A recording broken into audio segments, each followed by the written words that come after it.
La condamnation à perpétuité est l'une des peines les plus lourdes du système judiciaire. Les condamnés sont projetés dans un monde où le temps s'étire à l'infini derrière les barreaux. Isolés de la société, ils doivent faire face à la folle réalité de l'enfermement pour toujours. Ces condamnés sont devenus fous en recevant leur sentence, réalisant rapidement que la vie telle qu'ils la connaissaient était finie pour toujours. Chandel Jackson. Chandel Jackson avait dit 9 ans lorsqu'il a été reconnu coupable d'homicide volontaire au premier degré et de volume qualifié sur la personne de Nathan Potter. Chandel s'attendait, semble-t-il, à être condamné à la perpétuité obligatoire, mais espérait avoir la possibilité de bénéficier d'une libération conditionnelle. La juge a brisé cet espoir en le condamnant à la perpétuité sans possibilité de libération conditionnelle. Cela a immédiatement provoqué une crise de colère de la part de Chandel. Il a fallu 3 adultes pour le maîtriser au milieu des larmes de sa famille et de celles de la victime. La victime, Nathan Potter, 21 ans, était étudiant à l'université du Wisconsin, à Milwaukee. Il rentrait à pied à son appartement de River West, à 1 kilomètre à l'ouest du campus universitaire, le 6 juillet 2009, lorsqu'il a été attaqué par Chandel et son complice de 20 ans, Derek Thomas, qui voulait le voler. Il a été abattu par Chandel parce qu'il n'avait pas d'argent liquide sur lui. Les 2 voleurs ont été arrêtés 1 mois plus tard, et Thomas n'a pas perdu de temps pour leur faire savoir que Jackson était le meurtrier. Jackson a été inculpé d'homicide volontaire, et a fait preuve d'une absence totale de remords et d'empathie lors de ses comparutions devant le tribunal. Il a été filmé en train de faire des gestes à la famille de la victime et même de lui sourire alors qu'il était emmené à l'issue de l'une de ses audiences. John Potter, le père de la victime, a exhorté le juge à prononcer une peine digne du crime insensé qui a été commis, en déclarant que rien ne peut être dit pour ramener notre Nathan, mais que la peine permettrait certainement d'éviter une autre perte de vie insensée aux mains de Chandel. Il n'a fallu qu'1 heure au jury pour rendre un verdict de culpabilité, ce qui n'a apparemment pas ébranlé Chandel. La juge Rebecca Dalley l'a toutefois condamné à la prison à vie, et, en apprenant qu'il n'avait pas la possibilité de bénéficier d'une libération conditionnelle, Chandel a perdu sa capacité à sourire. Il a été capturé alors qu'il tentait de se retourner et de faire un nouveau geste vers la famille de la victime. Mais les autorités étaient cette fois-ci prêtes et ont fait des efforts pour l'arrêter. Il a été plaqué au sol alors qu'il injuriait le juge et devenait violent. Les officiers ont même utilisé du gaz poivré pour le maîtriser, et il a finalement été emmené hors du tribunal alors que l'ambiance de la salle d'audience restait malicieusement tendue. Les 2 familles étaient en larmes, l'une se souvenant de sa perte et l'autre acceptant de perdre la sienne. Les membres de la famille Jackson, pour une raison inconnue, ont commencé à insulter la famille de la victime, l'un d'entre eux déclarant même « je vous déteste tous ». Étrange. Donta Wright. Donta Wright était tout sourire, roulant des yeux, secouant la tête et souriant pendant que la déclaration d'impact était lue par Courtney Clee au nom de la mère de la victime, Karen Clee. La victime, Jordan Clee, un lycéen du Michigan, a reçu une balle mortelle au milieu de la tête, le 6 octobre 2016 lors d'une tentative de volume. Les agresseurs étaient Jermarius Ellison, 19 ans, Delrano Gresset, 18 ans, et Donta Wright, 18 ans. Il a été retrouvé mort près de la coopérative Pine Lake Village à Ann Arbor par un ouvrier d'entretien travaillant dans un complexe de condominium. Wright a calmement admis devant le tribunal qu'il avait tué l'athlète de football du lycée âgé de 18 ans alors que lui et ses amis tentaient de le braquer avec une arme à feu. Il est entré dans les détails et a même déclaré qu'il lui avait tiré dessus, en haut, près de la tête, au cours de son audition. Il venait d'accepter un accord de plaidoyer et risquait de 25 à 52 ans de prison. Il a choisi de s'adresser à la cour après les déclarations de sa famille pour dire cela. La salle d'audience a été choquée par ce discours imprudent et non préparé, et le juge lui a demandé si c'était tout ce qu'il voulait dire. Le juge du tribunal de première instance du comté de Washtenaw, David Swartz, a expliqué qu'au cours des 20 années qu'il avait passées à présider des affaires, il n'avait jamais rejeté un accord de peine, et a déclaré « En vous voyant assis là, sourire, rire, secouer la tête comme si ce n'était pas grave, je suis très tenté de dire simplement « Je ne vais pas accepter cet accord de peine, et nous irons au procès ». Il a ajouté que s'il était reconnu coupable de meurtre, il irait en prison pour le reste de sa vie. Le procureur adjoint du comté de Washtenaw, John Vella, a alors demandé du temps pour consulter la famille Clee sur la possibilité d'aller jusqu'au procès. Le visage de Wright s'est redressé pour la première fois, alors qu'il attendait, pendant la suspension de séance, de savoir si les Clee étaient aussi contrariés que le juge. La famille a décidé qu'elle souhaitait que Swartz condamne l'assassin de leur fils dans le cadre de l'accord, afin qu'elle puisse tourner la page et tenter de lui pardonner. L'avocat de Wright, David Goldstein, s'est excusé en son nom, déclarant que son client le lui avait demandé et attribuant le comportement du jeune homme de 17 ans à son âge, à sa peur et à ses problèmes de comportement. La famille de Wright, qui aurait encouragé son comportement au tribunal, le confirmera plus tard. Sa mère, Antoinette Carter, déclarant à de nouvelles chaînes qu'il ne comprend pas exactement ce qui se passe en raison de ses troubles mentaux, que personne n'a évoqué au cours de la procédure, et que personne ne lui a administré ses médicaments depuis son incarcération. Elle a ajouté qu'il réagissait à tout en riant et en souriant depuis qu'il était enfant. Les 2 complices de Donta Wright, Delreno Grasset et Jermarius Ellison, ont également plaidé coupables et ont été condamnés à des peines de 15 à 40 ans de prison pour leur rôle dans cet événement tragique. Erika Butts. Le juge Deidre Jefferson lisait encore la sentence. Des sons stridents ont éclaté dans la salle d'audience, noyant rapidement sa voix. Les familles des accusés ont commencé à gémir, tandis que les femmes qui venaient d'être condamnées à la prison à vie se sont effondrées sur le sol. Erika Mae Butts et Shanita Latrice Cunningham viennent d'être condamnées à la perpétuité pour la mort de Serenity Richardson, 3 ans, survenue en novembre 2009. La mère de l'enfant, Yeshia Richardson, était la meilleure amie d'Erika Butts et en avait même fait sa marraine. Elle avait emmené son enfant chez Butts et son compagnon de l'époque, Cunningham, pour une période de 2 semaines. Malheureusement, le couple a abattu la petite Serenity pendant des jours, jusqu'à ce qu'elle succombe à ses blessures. Le 3 novembre 2009, vers 19 h, le 911 a répondu à une urgence au 207 Congaree River Drive à Somerville, après un appel de la mère de Butts qui lui avait signalé que la respiration de l'enfant était devenue superficielle ce jour-là. Lorsque les secours ont atteint Serenity, elle était morte depuis un certain temps, mais elle avait été placée dans de la glace et exposée à de l'eau de javel dans des tentatives désespérées pour la ranimer. L'avocate adjointe Elizabeth Gordon a déclaré que les blessures du bébé reflétaient des semaines de torture, une durée qui correspondait au temps que l'enfant sans défense avait passé avec ses agresseurs. Elle a déclaré à la cour que pas un seul plan de son corps n'a été épargné, à l'exception de la plante de ses pieds. Les femmes ont expliqué qu'elles avaient battu l'enfant parce qu'elle avait eu un accident de peau et qu'elles ne savaient pas que leurs attaques féroces allaient mettre fin à la vie de la pauvre fille. Le procureur a noté qu'une blessure pelvienne importante aurait pu faire perdre à Serenity le contrôle de sa vessie. Ce à quoi le juge Jefferson a ajouté que les femmes avaient probablement effrayé l'enfant qui avait appris à aller sur le pot en lui faisant uriner de façon incontrôlable. Lors de son intervention, Yeshia Richardson s'est déclaré très en colère et a demandé au juge d'infliger à sa meilleure amie, rongée par le remords, la peine maximale aux côtés de son amant. Le juge Jefferson a apparemment accepté, condamnant les 2 femmes à la prison à vie. Les 2 femmes ont été extraites du sol et transportées hors de la salle d'audience, après s'être effondrées sur le sol à l'annonce de leur sort, au milieu des gémissements de leur famille. Il a fallu plus d'efforts pour faire sortir Madame Butts, qui pleurait de manière hystérique et semblait hyperventilée. Sa famille a également dû être escortée hors de la salle d'audience avant que les Richardson, désemparés, ne puissent partir. Kimberly Kessler. Cette femme de 53 ans s'est constamment comportée comme un enfant au tribunal, ce qui a soulevé la question de savoir si elle était mentalement apte à être jugée. Le juge a décidé qu'elle l'était et l'a condamnée à la réclusion à perpétuité, sans possibilité de libération conditionnelle. Mais pourquoi? En mai 2008, Jolene Cummings, mère de 3 enfants et coiffeuse de talent, a disparu quelques heures avant son anniversaire et la fête des mères. Sa dernière adresse connue était le salon de coiffure Tangles à Fernandina Beach, en Floride, où elle travaillait. La dernière personne à l'avoir vue vivante est sa collègue, Jennifer Sieber. Cummings, qui se méfiait apparemment de Sieber, avait déclaré lors d'un face-à-face au salon qu'elle savait qu'elle n'était pas celle qu'elle prétendait être et qu'elle avait la ferme intention de la démasquer. Cummings, 34 ans, a grossièrement sous-estimé Sieber, et, après s'être rendu au travail un certain jour de mai, on ne l'a plus jamais revue. Les enquêteurs ont commencé à s'intéresser à sa disparition et ont rapidement rencontré un collègue peu coopératif. Le 16 mai, les autorités ont reçu un appel les informant de l'emplacement de la Ford Expedition de Cummings, qui avait été abandonnée sur le parking d'un magasin Home Depot à Yulee. Les images de vidéosurveillance du 13 mai, à 1h17, ont montré une personne vêtue de noir qui a garé la voiture et s'est éloignée. Il s'agit de Jennifer Sieber. Sieber, qui avait appelé la police pour lui dire qu'elle ne pouvait pas être associée à l'enquête parce que son ex-petit ami était un harceleur ainsi qu'un expert en informatique qui la retrouverait si son nom apparaissait dans un rapport officiel, a été retrouvé et arrêté. Les détectives ont trouvé de grandes quantités de sang dans le salon et ont confirmé par la suite qu'il appartenait à Jolene. Sieber a volontairement décliné son identité à la police en déclarant « Mes empreintes digitales indiquent qu'il s'agit de Kimberly Lee Kessler. J'ai 50 ans et je cours depuis plus de 25 ans. » Kessler a mis fin à l'interview lorsqu'elle a demandé à Cummings « Vous n'aimerez peut-être pas la réponse, mais j'aimerais faire appel à un avocat. » Les images de surveillance tournées derrière Tangles ont montré Madame Kessler jetant de lourds sacs poubelles dans une benne à ordures proche avant de partir faire des achats tard dans la nuit dans un Walmart voisin. Elle a également été filmée en train d'acheter des sacs poubelles de 30 gallons, un couteau électrique, des gants de nettoyage et une bouteille d'ammoniac. À son retour au salon, Madame Kessler a jeté d'autres sacs poubelles volumineux dans la même benne. Un camion à ordures a ramassé cette benne plus tard, et les continents qu'elle contenait n'ont jamais été récupérés. Kessler, qui avait planifié et exécuté de nombreuses recherches sur les meurtres sans cadavre, et effectué 457 recherches sur le nom Jolene Cummings après son assassinat, a été inculpé du meurtre de Jolene Cummings en septembre de la même année. Kessler a alors entamé une grève de la faim en prison, passant d'un poids de 1,6 kg à un poids presque squelettique de 1,8 kg, afin de prouver son incompétence pour le procès. Elle a souvent été amenée au tribunal émaciée et en train de fulminer.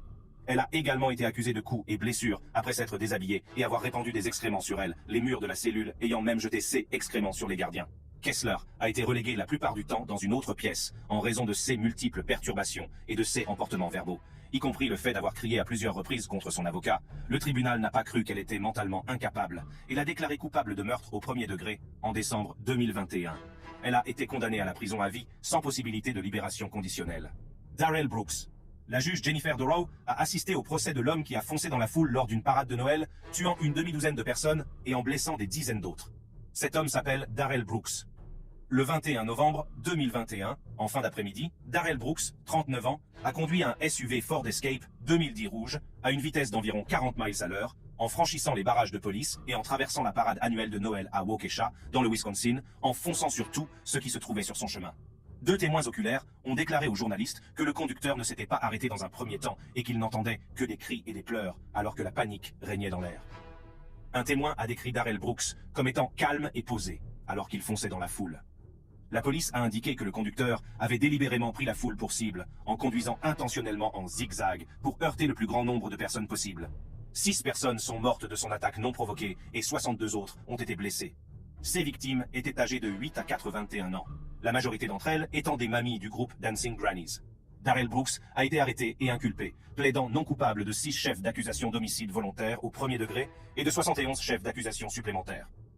Il a choisi de se représenter lui-même au tribunal et a même demandé à ses avocats de déposer une motion de retrait. Au cours de son procès, Brooks a dû être expulsé à plusieurs reprises de la salle d'audience pour avoir agi d'une manière inacceptable. À plusieurs reprises, il a parlé à la juge Jennifer Dorough et a utilisé un langage grossier au tribunal. Il a même proféré un flot d'insultes à l'encontre de la juge. Après avoir enduré sa conduite au tribunal et son comportement bizarre, le procès s'est terminé lorsque le jury a déclaré Brooks coupable des 76 chefs d'accusation retenus contre lui. Dorough a prononcé un discours lors de sa condamnation sous les applaudissements des personnes présentes dans la salle d'audience, tandis que Brooks est resté inhabituellement sombre tout au long de la procédure. Brooks s'est finalement excusé pour ses actes en déclarant « Je veux que tout le monde sache que non seulement je suis désolé pour ce qui s'est passé, mais que je suis aussi désolé que vous n'ayez pas pu voir ce qu'il y a vraiment dans mon cœur, que vous n'ayez pas pu voir les remords que j'ai, que vous n'ayez pas pu entendre toutes les prières que j'ai dites dans ma cellule, que vous n'ayez pas pu voir toutes les larmes que j'ai versées. » Jeremy Christian, reconnu coupable de crimes de haine et du meurtre de 2 hommes dans un train de banlieue de l'Oregon, entre autres, a été condamné à la prison à perpétuité à l'issue d'une audience marquée par ses accès de folie au tribunal. Le 26 mai 2017, Jeremy Joseph Christian, 35 ans, était assis dans un train de banlieue de l'Oregon et buvait une bouteille de sangria au robinet tout en proférant des insultes racistes et anti-musulmanes. Christian a soudainement dirigé ses commentaires vers 2 adolescentes noires, Destiny Mangum et Walia Mohamed, qui portaient un hijab. Un homme, Sean Ford, a tenté d'empêcher Christian de voir les adolescentes en se plaçant entre lui et elle, tandis que d'autres passagers prenèrent la défense des jeunes filles. Micah Fletcher, un jeune homme de 21 ans, a rejoint Ford et a demandé à Christian de se taire et de laisser les filles tranquilles. Téléphone portable à la main, Nam Kai Mech, 23 ans, s'est approché de Christian en lui disant qu'il était sur le point de faire sensation sur Internet. Les choses ont dégénéré lorsque Christian a arraché le téléphone des mains de Nam Kai Mech avant de commencer à enregistrer. Il a immédiatement bousculé Fletcher et l'a provoqué en lui disant de faire quelque chose de mauvais. Il a poussé Nam Kai Mech d'une main tout en brandissant un couteau pliant de l'autre. Aucun d'entre eux n'a vu le couteau. Lorsque le train s'est arrêté, les 3 hommes se sont retrouvés face à Christian, que Fletcher a de nouveau bousculé. En moins de 15 secondes, Christian a tranché le cou des 3 hommes, Best et Nam Kai Mech, s'effondrant immédiatement sur le sol. Fletcher s'est enfui en tenant son cou en sang, tandis que Christian a poignardé les 2 autres hommes à plusieurs reprises. Best est décédé sur place et Nam Kai Mech en route vers l'hôpital. Fletcher a survécu à l'attaque, avec une cicatrice qui lui rappellera à jamais cet incident. Christian s'est enfui mais a été arrêté à 1 kilomètre de là par les autorités. Alors qu'il se trouvait à l'arrière du véhicule de police, il s'est dit heureux et a déclaré qu'il espérait que les victimes n'auraient pas survécu. Il a été inculpé de 2 chefs d'accusation pour meurtre aggravé et d'un chef d'accusation pour tentative de meurtre, ainsi que de 3 délits mineurs, 2 chefs d'accusation pour intimidation au second degré et un chef d'accusation pour possession d'une arme à autorisation restreinte par un criminel. Son procès a été pour le moins étrange, puisqu'il a été enregistré en train de dire « Sortez si vous n'aimez pas la liberté d'expression. Vous appelez ça du terrorisme, j'appelle ça du patriotisme. » Le point culminant de sa mauvaise conduite a été son emportement envers l'une des femmes qui l'avait agressé. Christian, qui avait plaidé non coupable des accusations portées contre lui, notamment pour avoir jeté une bouteille en plastique sur une femme noire, a été condamné à la prison à vie, sans possibilité de libération conditionnelle, et à une peine supplémentaire de 25 ans. Michael Swanson sourit, alors que le juge du tribunal de district Thomas Bice décrit son crime lors de sa première audience de détermination de la peine, le jeudi 7 juillet 2011, au tribunal de district du comté de Webster à Fort Dodge, dans l'Iowa. Louis Park, Minnesota, a été inculpé en tant qu'adulte de 2 chefs d'accusation de meurtre au premier degré et de volume au premier degré à la suite des horribles meurtres de 2 employés de supermarché dans les comtés de Kossuth et de Humboldt. Le 15 novembre 2010, peu après 21 heures, Swanson, qui portait une cagoule, est entré dans la station-service Crossroads, située sur l'autoroute 18 à Algona, et a demandé de l'argent et des cigarettes à la caissière, Vicky Bowman Hall, 47 ans et mère de 11 enfants. Le procureur du comté de Kossuth, Todd Holmes, a déclaré que M. Swanson avait tiré sur la caissière bien qu'elle ait accédé à sa demande.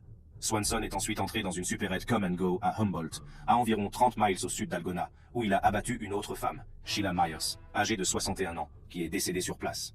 L'adolescent a déclaré qu'il avait tiré intentionnellement sur les 2 employés, afin qu'elles n'appellent pas les autorités ou ne l'identifient pas, et qu'il avait ensuite déclaré qu'il se sentait puissant. Swanson, qui conduisait la Jeep Grand Cherokee de sa mère, a été arrêté dans un McDonald's de Webster City. Lors de sa mise en accusation, le psychiatre Michael Taylor a témoigné pour l'État en tant que témoin réfutant l'accusation, affirmant que Swanson n'éprouvait aucun remords, qu'il comprenait ses actes et que son objectif initial, il y a plusieurs années, était de tuer ses parents. Le jury a rendu son verdict presque immédiatement et Swanson a été filmé en train de rire à la lecture du verdict du jury et de sourire lors de sa condamnation par le juge Biss. Swanson devait être jugé pour le 2e employé de magasin assassiné au cours de la série de vols, mais il a plaidé coupable et a conclu un accord de plaider coupable. Dans le cadre de son plaidoyer de culpabilité, Swanson a dû avouer avoir volé et tué sa victime lors de cette nuit fatidique. Il a déclaré « J'ai ensuite tiré intentionnellement, délibérément et avec préméditation sur l'employé, provoquant sa mort. Je l'ai fait avec l'intention spécifique de la tuer, en faisant référence à Bowman. » Au cours de la 2e audience, M. Swanson s'est remis à sourire. Le juge lui a rapidement dit que s'il voulait continuer à sourire, il pourrait passer un peu plus de temps dans la prison du comté de Kossuth, et Swanson a alors immédiatement oublié ce que c'était que de sourire. Il purge désormais 2 peines de prison à perpétuité consécutive pour ses crimes, sans possibilité de libération conditionnelle. Elise Nelson Ortiz Nieves. Elise Nelson Ortiz Nieves, née aux États-Unis et originaire de l'État du Michigan, a été reconnue coupable en juin 2017 du meurtre et des mauvais traitements infligés à Giovanni Mejias, un enfant de 4 ans, et condamné à la prison à perpétuité. Giovanni Mejias était le fils de Sonia Hernandez, son ex-petite amie. Hernandez a également été reconnu coupable de maltraitance d'enfants au second degré et de parjure. Des adjoints du comté de Kent ont répondu à un appel dans une caravane du canton de Gaines, où Ortiz Nieves avait été chargé de s'occuper de plusieurs enfants de moins de 11 ans, dont Giovanni Mejias, âgé de 4 ans. Un procureur adjoint du comté de Kent a déclaré aux jurés lors du procès que les adjoints avaient découvert Giovanni, en train de mourir sur le sol de la cuisine. L'autopsie a révélé qu'il était mort d'une hémorragie interne, causée par une déchirure abdominale. Le petit garçon a succombé à une déchirure de près de 2 pouces du mésentère, qui relie l'estomac, l'intestin grêle et d'autres organes à la paroi postérieure de l'abdomen. Mejias souffrait également de blessures au sommet de la tête, au bas du dos et aux fesses, ainsi que de 2 côtes fracturées en cours de guérison. Des blessures qui, selon les autorités, n'auraient pu être causées que par un adulte, et non par un enfant. Au cours du procès, Madame Ortiz Nieves a dû être expulsée de force du tribunal à un moment donné, après s'être agitée lorsque le juge Mark Trussock a décrit les blessures subies par Giovanni Mejias avant sa mort, le 13 juin 2017. « Il ne fait aucun doute que vous avez commis ce meurtre et que vous avez battu ce petit garçon à mort », a déclaré le juge. « Ce que vous avez fait à cet enfant, ce petit garçon innocent de 4 ans, est absolument incroyable. » Ce à quoi Ellis a répondu « Je ne vais pas m'asseoir ici et vous laisser dire des conneries sur moi, mec. » Trussock s'en est pris à son discours, le qualifiant de « forme la plus basse de la vie humaine que j'ai pu observer ou voir ». Il a poursuivi en disant « Vous êtes un monstre. Vous êtes un monstre et franchement, vous êtes mauvais. Ce que vous avez fait est écœurant et dégoûtant. Vous ne devriez jamais être autorisé à sortir de prison. » Après avoir délibéré pendant 1 heure seulement, les jurés ont rendu un verdict de culpabilité, et M. Trussock l'a condamné à la réclusion à perpétuité obligatoire, sans possibilité de libération conditionnelle pour homicide volontaire, et à une peine supplémentaire de 80 à 150 ans pour maltraitance d'enfants au premier degré. Ortiz Nieves a fait appel de ses condamnations pour homicide volontaire et maltraitance d'enfants au premier degré, arguant de l'inefficacité de son avocat et du fait que certains témoignages étaient fondés sur de la science de pacotille. La Cour d'appel du Michigan a rejeté son appel dans une décision de 10 pages. Les 3 juges ont indiqué qu'ils n'avaient trouvé de fondement à aucune de ces affirmations. T.J. Lane. Thomas Michael T.J. Lane Jr. était assis, souriant, portant une chemise sur laquelle était griffonné le mot « tueur », tandis que la mère de l'une de ses victimes lisait sa déclaration d'impact.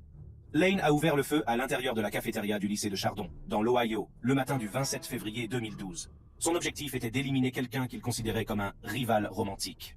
La victime aurait commencé à sortir avec l'ex-petite amie de Lane, âgée de 17 ans, et a été la première à se faire tirer dessus ce matin-là, avant que Lane ne s'en prenne à d'autres. 6 élèves ont été touchés, 3 sont morts, et parmi les 3 autres blessés, l'un d'eux a subi des blessures qui ont entraîné une paralysie permanente. Lane a utilisé une arme de poing de calibre 22 pour perpétrer ses actes et a été arrêté dans sa voiture garée à l'extérieur de l'école alors qu'il tentait de fuir les lieux. Le procureur Dave Joyce a décidé de juger Lane comme un adulte et a retenu 3 chefs d'accusation de meurtre aggravé, entre autres pour l'incident. Lors de l'audience, le procureur a déclaré que Lane avait avoué avoir tiré 10 cartouches lors de l'incident. Lane a déclaré à la police qu'il ne connaissait pas les victimes et qu'elles avaient été choisies au hasard. Mais des témoins étudiants ont réfuté ces affirmations, insistant sur le fait que Lane connaissait les victimes à l'école. Une audience d'aptitude a été organisée pour déterminer si Lane était apte à être jugé. Bien qu'il ait été révélé qu'il souffrait d'une psychose provoquant des hallucinations et une perte de contact avec la réalité, le psychiatre Philip Resnick a déclaré que cela n'interférait pas avec la capacité de Lane à comprendre les charges retenues contre lui. Une fois qu'il a été déterminé qu'il était apte à être jugé, la procédure judiciaire a commencé. Le jour de sa condamnation, Lane s'est présenté au tribunal vêtu d'une chemise bleu ciel. Dès qu'il s'est assis, alors qu'il parlait à son avocat, il a commencé à déboutonner sa chemise. Il l'a finalement enlevée pour découvrir un t-shirt blanc, sur lequel il a griffonné le mot « tueur » pour imiter celui qu'il portait le jour de la fusillade. Il a levé le doigt vers les familles de 16 victimes, en disant « C'est la main qui a appuyé sur la gâchette qui a tué vos fils ». TJ Lane n'a jamais indiqué le motif de ses actes. Il a plaidé coupable des charges pour lesquelles il avait été inculpé et a été condamné à 3 peines de prison à vie, sans possibilité de libération conditionnelle, une pour chacune de ces 3 victimes. Joshua Truman Jones. Joshua Truman Jones, 28 ans, a été condamné à la perpétuité sans possibilité de libération conditionnelle par le juge Jack Hurley du Second Judicial Circuit. Son délit? Le meurtre de Sandy Rogers, agent de la sécurité publique d'Aiken. Sandy Rogers était l'un des 3 agents appelés à enquêter sur des véhicules suspects dans le parc de Stiss vers 7h30 du matin, le 28 janvier 2012. Alors que 2 agents enquêtaient sur un camion dans une autre zone du parc, Sandy Rogers s'est approché d'une BMW bleue qui était reculée sur une place de parking. Peu après, les 2 autres agents ont entendu 3 coups de feu et ont vu la BMW bleue s'éloigner à toute vitesse. Jones a été identifié comme le tireur et le conducteur de la voiture et a engagé les forces de l'ordre dans une course-poursuite à grande vitesse, à plus de 160 km/h. Les agents ont temporairement perdu de vue son véhicule. Et un hélicoptère a été appelé pour localiser Jones. Il a été rattrapé et arrêté dans une maison de Batesburg et conduit au commissariat. Les autorités ont découvert par la suite que Jones s'était rendu dans le parc après avoir fui l'appartement d'Augusta qu'il partageait avec sa petite amie, Case Weiss. La police a ensuite trouvé Weiss tué par balle dans son lit. Les agents diront plus tard que Jones croyait à tort qu'il était arrêté pour le crime commis en Géorgie lorsque Rogers s'est approché de lui. Rogers a subi 3 blessures par balle et une blessure potentiellement mortelle au cou. Jones a été inculpé 2 ans plus tard et a plaidé coupable du crime qu'il avait commis. Un psychiatre légiste a été engagé par l'avocat de Jones, Grant Gibbons, pour examiner son client. La psychiatre Dr. Donna Schwartz-Watts a déclaré que Jones avait des antécédents psychiatriques importants et des antécédents familiaux de schizophrénie, et a diagnostiqué que Jones était schizophrène.